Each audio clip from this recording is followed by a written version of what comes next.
Ma fiancée me traitait comme son distributeur automatique personnel, elle se moquait de moi dans mon dos, et pensait que je ne découvrirais jamais la vérité. Alors j'ai tranquillement joué le jeu, jusqu'à ce que je lui offre une fin qui l'a laissé complètement sans voix. Bon, je n'ai jamais rien posté ici auparavant, mais après ce qui s'est passé ces derniers mois, je dois sortir ça de ma tête. Et honnêtement, peut-être que quelqu'un en rira, ou au moins y verra un avertissement.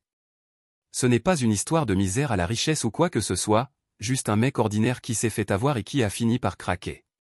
Je ne cherche pas de la sympathie, je dois juste vider mon sac, voilà. Oui, je sais que j'aurais dû le voir venir, mais crois-moi, c'est en partie pour ça que j'écris ceci. Si tu es sur le point de te marier, vérifie bien ta propre vie pour repérer ce genre de conneries. Pour te donner un peu de contexte, je m'appelle Victor, j'ai 29 ans, et je suis avec Daniel depuis presque 3 ans. On est fiancés depuis environ 8 mois. Je l'ai rencontré dans un parc pour chiens, ce que j'ai toujours trouvé super mignon si quelqu'un me le demandait. Nos amis nous appelaient toujours ce couple agaçant, parce qu'on se pointait partout ensemble, qu'on finissait les phrases de l'autre et tout ce genre de choses. C'était très instagrammable pendant un moment. Tout était assorti, les suites à capuche et les commentaires mignons sur nos publications. Tu vois le genre. Sa famille, c'est quelque chose. Je vais juste dire ça. Du genre à te demander ton plan de 5 ans alors que tu essaies juste de manger un burger. Sa sœur Gilles traînait toujours dans les parages, super branchée astrologie, et bizarrement obsédée par ceux qui manifestent l'abondance ou je ne sais quoi.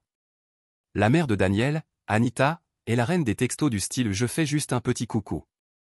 J'en reçois encore, même maintenant. Le premier truc qui m'est vraiment resté en tête s'est passé pendant un dîner chez Anita. C'était censé être pour son anniversaire, donc j'arrive avec une bouteille de vin et des cupcakes hors de prix, en essayant de ne pas avoir l'air de quelqu'un qui sortait juste de la salle de sport, parce que c'était littéralement le cas. Les textos de Daniel sont toujours du style « sois pas en retard », ma mère va le remarquer. Tout le monde est là, c'est bruyant, bondé. Gilles en est déjà à 2 verres et parle de karma et de Venmo ou quelque chose comme ça. Je passe la salade et le cousin de Daniel, Banks, oui c'est son vrai prénom, ne me demande pas pourquoi, me balance pas, donc Victor paie pour ça aussi et il rit, mais pas d'un rire entre amis. Plutôt du genre à me faire sentir comme une merde. Daniel fait juste une tête vers Gilles, comme s'il partageait une blague secrète. Et je me souviens avoir ressenti une drôle de chaleur dans le ventre, genre est-ce que j'ai raté un truc? Ce n'était même pas un grand truc, mais ça a tourné dans ma tête pendant des jours. Je demande à Daniel ce qui s'est passé sur le trajet du retour, genre c'était quoi ça? Elle hausse les épaules et me dit que Banks est toujours comme ça, faut pas le prendre personnellement. Puis elle se met à faire défiler TikTok. Fin de la conversation. Après ça, j'ai commencé à remarquer des détails, des petites choses qui auraient dû être évidentes mais qui ne l'étaient pas. Elle me demandait ma carte pour faire le plein, puis je voyais un prélèvement Uber Eats au hasard pour du bubble tea. Elle oubliait son portefeuille lors des soirées, puis faisait tout un cinéma pour me remercier de payer. C'était minime au début, mais ça s'est accumulé. Et les demandes Venmo, mon Dieu. Elle et Gilles, tout le temps des petites demandes de 5 € par-ci, 10 € par-là, pour des trucs comme des snacks partagés ou des friandises pour son chat. Pas pour mon chien, au fait. Au début je me suis dit bon, peut-être que c'est juste leur manière de fonctionner. Mais ensuite je me suis demandé, est-ce que je suis le seul à payer dans cette relation? J'essayais d'en plaisanter, je disais des trucs du style je devrais mettre en place un virement automatique vers ta famille, et Daniel levait juste les yeux au ciel ou disait que j'étais dramatique. Elle disait que Gilles et elle étaient fauchés en ce moment, que c'était dur. Mais elle se faisait faire les ongles toutes les 2 semaines, et postait des trucs du genre se faire plaisir. J'ai commencé à remarquer la façon dont Daniel parlait de moi à ses amis quand elle pensait que je n'écoutais pas genre, on était à un brunch et elle disait je ne le laisse jamais me laisser payer quoi que ce soit, et toutes ses copines rigolaient. Et moi je restais là, genre, je suis censé être fier de ça? Ça ressemblait de moins en moins à un compliment, et de plus en plus à une punchline. Une fois, je suis entré dans notre chambre et elle était en fastime avec Gilles. Et avant qu'elle ne réalise que j'étais là, je l'ai entendu dire non, fais-moi confiance, il va payer, il le fait toujours. Quand elle m'a vu, elle est devenue bizarre, genre elle s'est mise à parler d'un mème au hasard, comme si j'étais censé oublier ce que je venais d'entendre. J'ai essayé d'en parler à mes propres amis, mais ils disaient soit c'est comme ça les filles, soit tu te prends trop la tête, ce qui m'a encore plus énervé que tout le reste.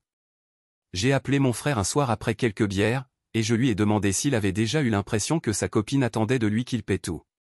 Et il a juste rigolé en disant au moins elle cuisine de temps en temps. Pas super utile, mais bon. Ça a vraiment empiré au moment où on a commencé à organiser la fête de fiançailles. Danielle disait qu'elle voulait que ce soit spécial, mais chaque fois que je parlais de budget, elle faisait comme si j'essayais de tout gâcher. Elle voulait louer ce rooftop branché en centre-ville, je ne vais même pas le nommer. Mais tu vois le tableau. Et elle m'a carrément dit de ne pas être radin, parce que tout le monde le remarquerait.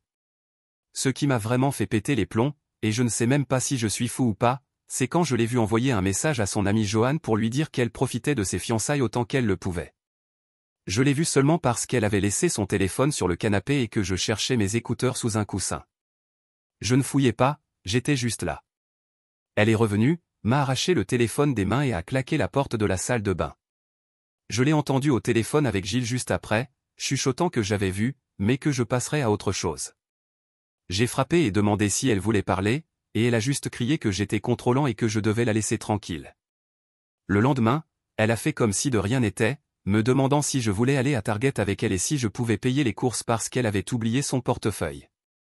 Je lui ai dit que je n'en avais pas envie et elle est devenue glaciale, disant que j'étais négatif et qu'elle regrettait l'ancien moi. À partir de ce moment-là, j'ai commencé à noter les choses. J'ai créé une note sur mon téléphone avec chaque fois où j'ai payé pour quelque chose qu'elle avait promis de prendre en charge la fois suivante. J'ai commencé à dire non pour les petites choses, du genre non, prends ton café toi-même cette fois. Elle boudait ou m'ignorait pendant quelques heures, puis revenait toute douce. Classique, non. Sa famille a aussi commencé à agir bizarrement. Anita m'a envoyé un message pour me demander si je pouvais l'aider avec l'assurance voiture de Daniel, juste cette fois. Et quand j'ai dit que je n'étais pas à l'aise avec ça, elle m'a envoyé un long message sur le fait de se soutenir mutuellement et que le mariage, c'était du travail d'équipe. J'en roquais, mais je ne suis pas la banque Victor. Une nuit, Daniel est rentré d'un verre avec ses amis et a explosé, disant que son ex ne se plaignait jamais d'argent, et que je lui faisais honte. Je lui ai dit que si elle voulait que quelqu'un d'autre paie pour elle, elle n'avait qu'à l'appeler. Elle m'a giflé, m'a traité de connard et s'est enfermée dans la chambre. J'ai dormi sur le canapé et quand je me suis levé, elle était partie. Elle avait laissé un post-it qui disait juste besoin d'espace, ne m'écris pas. C'était stupide, mais j'ai eu un moment où je me suis senti mal. Puis j'ai commencé à repenser à tout ce que j'avais payé pour elle, à toutes les blagues de sa famille, à sa façon d'agir comme si je n'étais que le gars qui payait les factures. Et soudain, je n'étais plus désolé du tout. La même semaine, Anita a rappelé, cette fois plus agressive, disant que Daniel était vraiment bouleversé et que je devais me faire pardonner. Je lui ai juste dit que j'en avais fini d'être le tirelire de tout le monde. Elle m'a raccroché au nez. J'ai commencé à examiner toutes nos affaires communes, à vérifier quel compte était à nos deux noms, quelle facture était à mon nom, ce à quoi elle s'était ajoutée sans me demander. Ça m'a rendu malade, honnêtement, de voir tout ce que j'avais laissé passer parce que je pensais que c'est ce que faisaient les gens quand ils s'aimaient. J'ai essayé de parler à Daniel ce week-end-là, juste pour mettre les choses à plat, mais elle était déjà chez Gilles en train de recharger. Gilles m'a envoyé un texto disant que Daniel avait besoin de se sentir en sécurité et que peut-être je devrais m'excuser avec quelque chose de sympa. J'ai juste laissé ça en vue. Dimanche soir, Daniel est revenu comme si de rien n'était, a commencé à parler des couleurs du mariage et des fleurs qu'elle voulait, sans même mentionner quoi que ce soit de la semaine précédente. Je lui ai dit qu'on devait parler sérieusement d'argent, et elle a levé les yeux au ciel en disant « Tu es obsédé, tu ne peux pas juste me faire confiance ». Je lui ai répondu que si, mais que j'avais l'impression d'être le seul à vraiment faire attention. Elle a haussé les épaules, est sortie et a claqué la porte d'entrée. Je suis resté là, regardant le tableau sur mon téléphone, toutes les choses que j'avais payées, tous les petits oublis, toutes les fois où elle m'avait fait passer pour un idiot parce que je m'en souciais. C'est là que j'ai compris que je n'étais pas juste en colère. J'en avais fini d'être le mec sympa. Je n'allais plus la laisser me traiter comme son distributeur automatique personnel et en rire avec ses amis et sa famille. Je n'allais pas juste encaisser sans rien dire. Si elle veut jouer, très bien. Mais moi aussi, je vais jouer, et cette fois, je joue pour gagner. Et honnêtement, si tu trouves ça dur, attends un peu. Ce n'est que le début. Mise à jour 1, alors je sais que plein de gens vont sûrement penser que je dramatise toute l'histoire, du genre au mec, elle t'a demandé de payer des trucs, pas la fin du monde. Mais c'est dingue à quel point ta vision d'une personne peut changer rapidement quand tu commences vraiment à faire attention aux petits détails. Genre tu as déjà eu une de ces semaines où chaque petite chose te frappe différemment? C'est là où j'en étais. Donc si tu as lu mon dernier post, tu sais que j'ai été ramené à la réalité, littéralement, merci Daniel. Et après ça, j'ai juste arrêté de faire semblant que tout allait bien. Je n'ai pas explosé ni rien, j'ai juste décidé ok, voyons jusqu'où elle est prête à aller. Alors j'ai commencé à faire semblant, mais seulement en surface.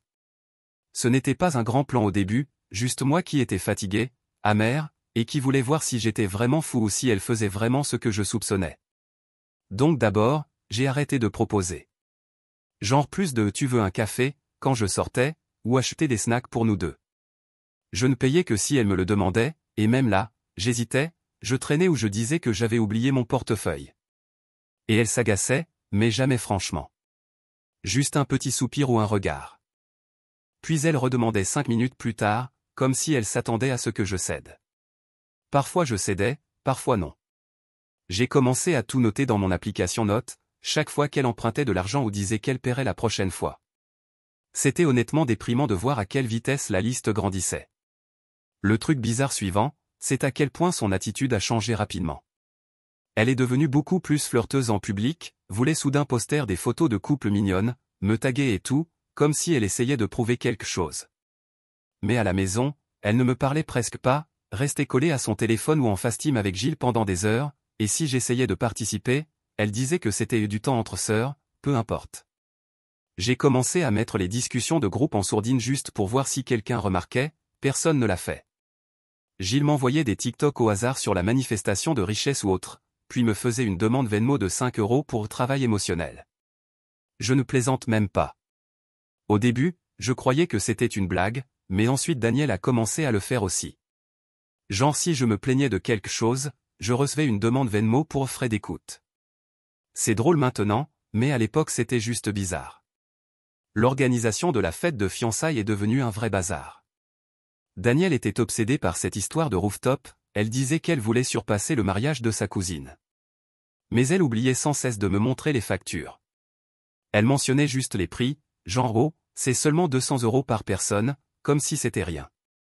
J'ai commencé à lui demander des détails, comme qui paie quoi, et elle se mettait sur la défensive, disait que je cassais l'ambiance ou que je la faisais se sentir non soutenue.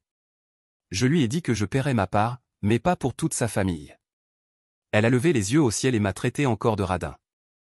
Anita m'envoyait de plus en plus de messages, me demandant si je pouvais couvrir des petites choses pour Daniel pendant qu'elle était stressée par l'organisation. Un jour, elle m'a appelé pendant que j'étais au magasin pour me demander si je pouvais acheter des produits ménagers pour leur maison et les leur apporter. J'ai dit non, j'avais mes propres courses à faire. Elle est devenue très froide et a raccroché. Après ça, Daniel m'a à peine parlé pendant 2 jours. J'ai essayé d'en parler à mes propres parents, ce qui était franchement gênant. Ma mère a toujours été sceptique vis-à-vis de Daniel, elle trouve qu'elle est un peu trop à l'aise avec mon portefeuille. Mon père m'a juste dit que je devrais être un homme et fixer des limites. Je leur ai parlé de l'argent et de la fête, et ma mère m'a dit que si je ne me sentais pas respecté, je devais arrêter de payer pour les choses, tout simplement. Mon père a juste haussé les épaules et a dit que l'argent révélait les gens. Ce qui m'a vraiment fait prendre conscience de tout, c'est quand j'ai découvert que Daniel s'était ajoutée comme utilisatrice autorisée sur ma carte. Pas qu'elle ait volé mes infos ou quoi, elle avait juste demandé à la banque de l'ajouter pour l'aider avec les factures. Je n'en avais aucune idée jusqu'à ce que je reçoive un relevé papier pour des trucs que je n'achèterai jamais, genre des rendez-vous au spa, une nouvelle paire de chaussures, plein de commandes en ligne.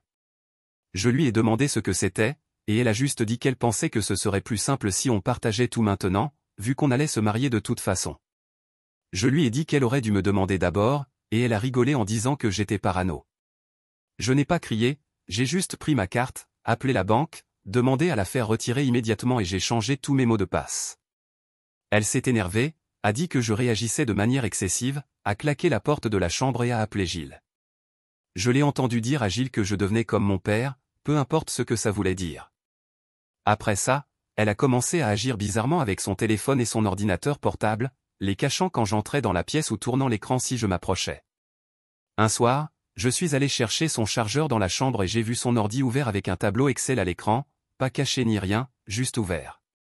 Je l'ai regardé pendant peut-être 10 secondes, et j'ai compris que c'était une liste de choses qu'elle voulait que je lui achète avant le mariage, avec des colonnes pour valeur espérée et valeur réelle. Elle avait littéralement prévu un budget pour ce qu'elle pouvait soutirer de moi. Je suis resté là, sans savoir si je devais rire ou balancer quelque chose. J'ai pris mon téléphone et j'ai pris une photo, juste au cas où. Cette même semaine, Gilles a commencé à m'envoyer des messages pour m'expliquer comment aider Daniel avec son tableau de vision, avec une liste de choses qu'elle voulait pour la fête, toutes chères, toutes accompagnées de petites notes comme Victor Perra. Je n'ai pas répondu. Daniel a remarqué et m'a demandé pourquoi j'étais bizarre. J'ai dit que j'étais peut-être juste fatigué d'être la blague. Elle a dit que je faisais une fixette sur l'argent, que je devrais juste me détendre. Je lui ai dit que je me détendrais dès que je serais traité comme un partenaire et pas comme un sugar daddy. Elle a juste levé les yeux au ciel et est partie chez sa mère. J'ai commencé à me retirer de partout où je le pouvais. J'ai arrêté de payer ses abonnements, arrêté d'envoyer des paiements Venmo pour des trucs au hasard, arrêté de couvrir pour elle quand elle oubliait son portefeuille. J'ai même fouillé dans les anciens reçus et commencé à déplacer mon argent hors de notre compte commun, juste par précaution. Bien sûr, elle l'a remarqué, et a commencé à poser plus de questions. Pourquoi Netflix ne fonctionne plus? Pourquoi ma carte a été refusée chez Target? J'ai juste dit, peut-être que tu devrais vérifier ton propre compte. Le plus étrange, c'était la vitesse à laquelle ses amies ont commencé à changer de comportement. Elles ont arrêté de m'inviter aux sorties où, si je venais, elles parlaient par-dessus moi ou faisaient des blagues entre elles que je ne comprenais pas. Je pense que Daniel a dû leur dire quelque chose, parce que même Banks a commencé à m'envoyer des mèmes sur les fiancés radins. Je l'ai juste bloqué ou mis le groupe en sourdine, ça n'en valait pas la peine. À la maison, l'ambiance est devenue tendue, plus de silence, plus de portes claquées, plus de disputes stupides pour rien. Un soir, Daniel a essayé de me pousser dans le couloir, et je n'ai pas bougé, alors elle m'a poussé et m'a traité de connard. Je lui ai juste dit, je ne bouge pas tant qu'on n'a pas parlé des factures. Elle est partie furieuse et n'est revenue que le lendemain matin. Mes parents m'ont appelé après ça, disant qu'ils envisageaient de retirer l'argent qu'ils nous avaient donné pour le condo si les choses ne changeaient pas. Je leur ai dit d'attendre, que j'allais gérer. Ma mère a dit qu'elle ne voulait pas me voir me faire utiliser, et mon père a dit qu'il me soutiendrait si j'avais besoin. Honnêtement, je ne savais pas si ça me faisait me sentir mieux ou pire. La goutte d'eau, c'est quand j'ai reçu un mail au sujet d'un acompte pour la salle de réception de la fête de fiançailles, mais toutes les infos de paiement étaient à mon nom, alors que Daniel m'avait dit que sa mère payait la moitié. J'ai appelé le lieu, et ils m'ont dit que tout était enregistré à mon nom, avec ma carte. J'ai envoyé un message à Daniel, elle n'a pas répondu pendant des heures, puis a enfin dit, c'est juste plus simple comme ça, n'en fais pas une histoire. Alors j'ai commencé à faire mes propres plans. J'ai dressé une liste de toutes les factures, tous les frais, toutes les fois où elle avait oublié, et j'ai mis tout ça dans un dossier. J'ai commencé à déménager mes affaires petit à petit, des trucs qu'elle ne remarquerait jamais, des vieux sweats, ma montre, mes écouteurs, mon double de clés. J'ai modifié tous mes mots de passe. J'ai commencé à parler à mes amis de ce qui se passait, et même ceux qui pensaient que je dramatisais ont fini par dire, ok, ça c'est pas normal. Daniel l'a remarqué.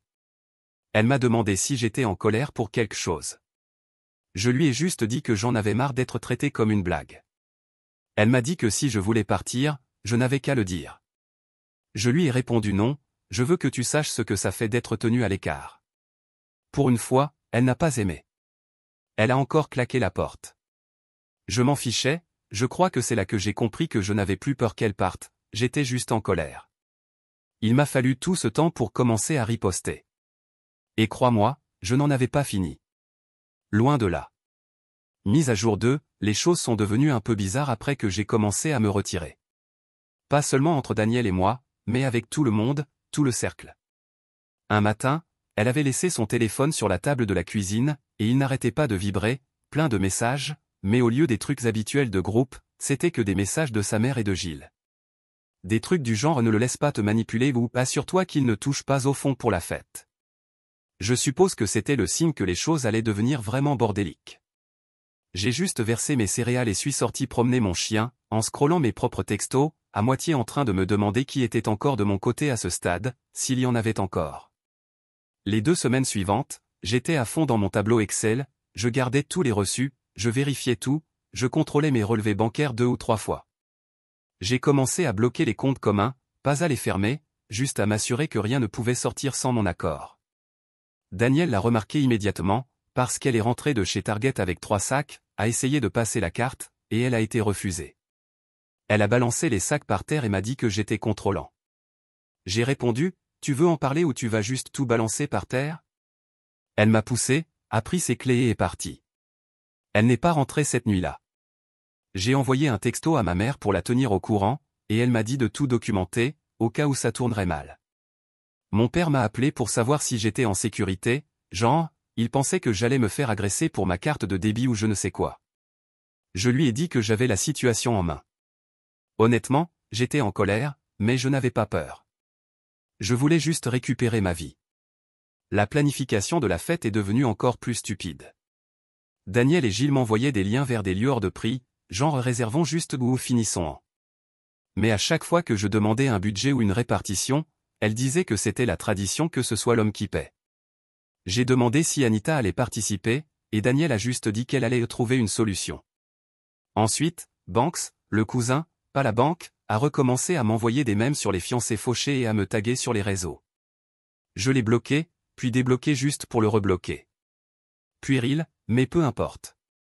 Ensuite, c'était comme si tout le groupe d'amis avait décidé que j'étais le méchant. Les gens ont arrêté de m'inviter, ou si j'étais là, j'avais l'impression d'arriver au milieu d'une blague que je ne comprenais pas. Même à la maison, c'était regard froid et encore plus de temps entre filles. J'ai continué à sortir mes affaires de l'appartement, un sac à la fois, juste au cas où. Mes affaires, mes règles. Si elle l'a remarqué, elle n'a rien dit. Mes parents étaient tendus aussi. Ils m'appelaient tous les 2 jours pour me demander si j'avais pris une décision à propos de l'argent pour le condo. Ils ont dit qu'ils le garderaient en attente jusqu'à ce que je sois sûr. J'ai dit d'attendre encore.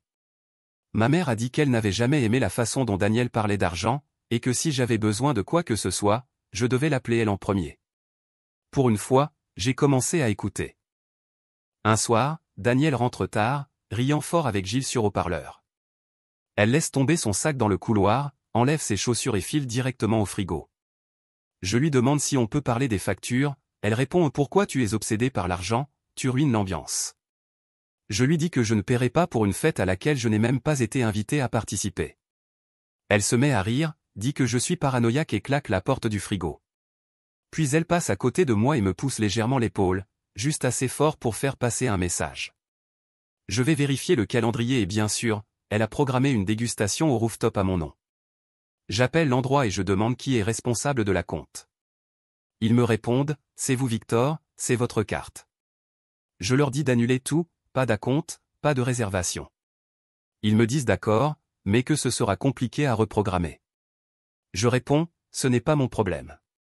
Daniel l'apprend le lendemain, elle débarque furieuse, en pleine crise, disant que je l'ai humiliée, que tout le monde sait que je suis radin. Je lui tends le tableau que j'avais pris en photo, celui avec toutes ces colonnes de valeur attendues. Je lui dis, si tu veux parler d'humiliation, parlons de ça. Elle essaie de m'arracher mon téléphone, je le retire, elle me gifle le bras. Je lui dis juste tu ne peux pas me faire passer pour un fou si j'ai les preuves. Après ça, c'est devenu laid. Anita a commencé à appeler ma mère, disant que j'étais financièrement abusif et que je détruisais la famille. Ma mère lui a dit de supprimer son numéro et a raccroché. Gilles m'a envoyé un message disant que je ruinais le rêve de Daniel, je l'ai bloqué.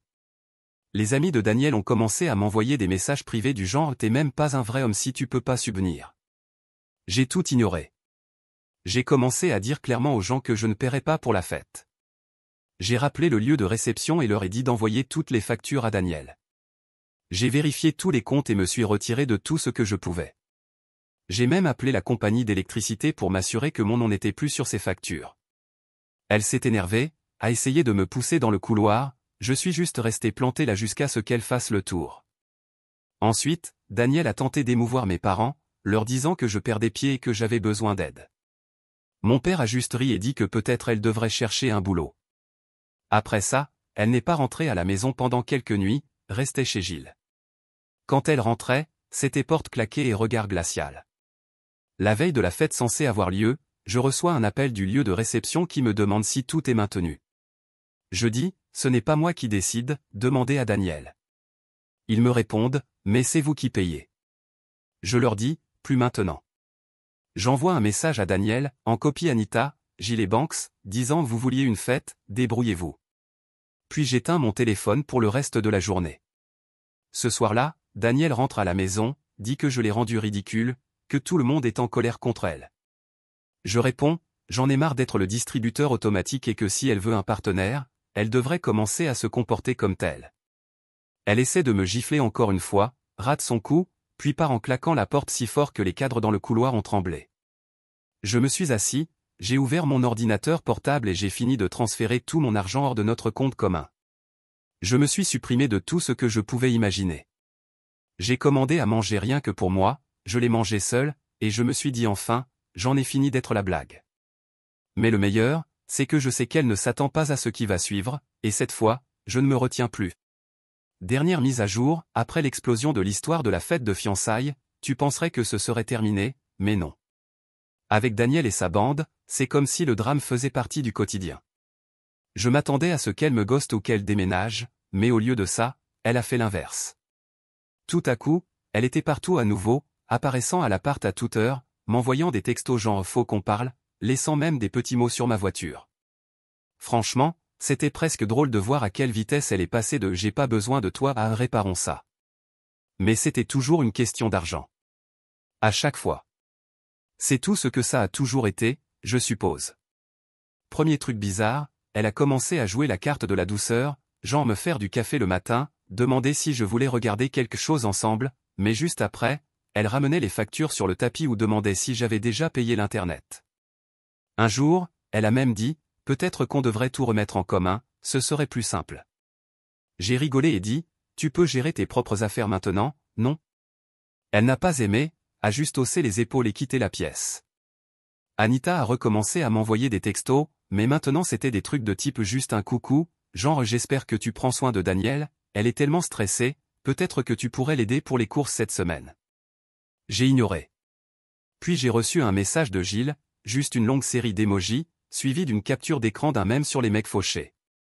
Je l'ai bloqué. Banks a essayé de m'appeler pour la première fois depuis des mois, m'a laissé un message vocal, c'était juste lui et ses potes en train de rire. Je l'ai supprimé. Alors j'ai accéléré.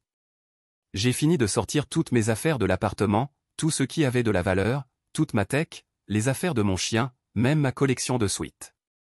J'ai dit à Daniel que j'allais rester un moment chez mes parents.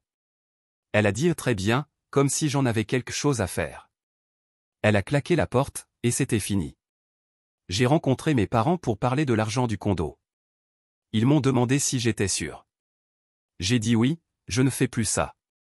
Ma mère m'a pris dans ses bras et m'a dit qu'elle était fière que je me sois enfin défendu. Mon père a juste dit, il était temps. Le lendemain, nous sommes allés à la banque ensemble, avons gelé le compte et retiré le nom de Daniel de tout. Je lui ai envoyé un texto, juste pour la prévenir, tu n'es plus sur rien maintenant, gère ton propre loyer et tes factures.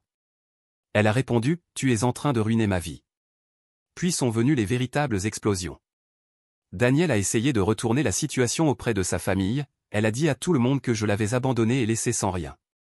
Le seul problème, c'est que j'avais déjà envoyé un mail à sa mère, en copie à elle et à Gilles, avec une copie de son fameux tableau budgétaire, accompagné d'un petit message disant « Vous devriez savoir comment votre fille avait prévu de gérer les choses ». Je n'ai rien dit de méchant, juste les faits. Anita a répondu avec un pavé de texte, disant que je déformais tout et que je nuirais à la réputation de Daniel. Je l'ai bloquée elle aussi. Petit à petit, l'histoire s'est répandue, et soudain, le groupe de discussion est devenu complètement silencieux. Certaines amies de Daniel m'ont unfollowé, 2 ou 3 m'ont envoyé des messages privés disant qu'elles ne savaient pas que c'était à ce point. Je n'ai répondu à aucune.